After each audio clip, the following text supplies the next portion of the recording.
Welcome to a discussion of the quant outliers in Agilent Massener B08.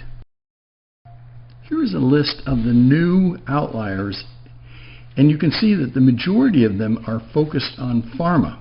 So I'll talk through each one of them individually. I'm not planning to show the detailed definitions. I'll just give you a high-level overview of these outliers.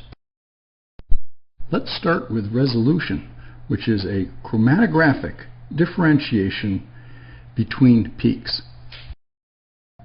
Next, symmetry, which is a chromatographic shape metric, showing you the peak front and tailing in terms of its peak Gaussian shape symmetry.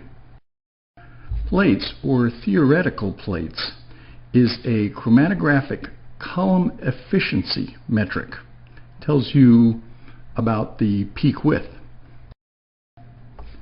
And the capacity factor, or K prime, which is a measure of the migration rate, or the chromatographic retention of the peak.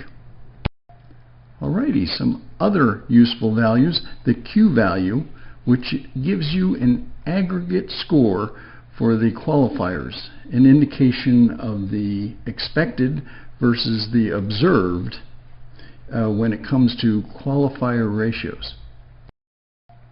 So next, the qualifier coelution score, which is a correlation of the shape of the target and the qualifier.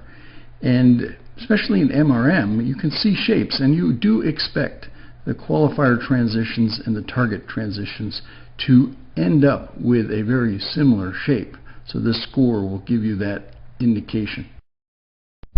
I'd like to point out that the outlier architecture was designed to support review by exception.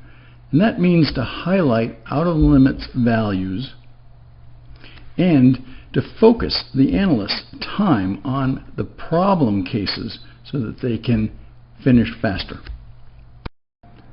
With review by exception that is based on outliers, let me point out that in compounds at a glance, you can see all of the peak shapes with the qualifier ratio overlay.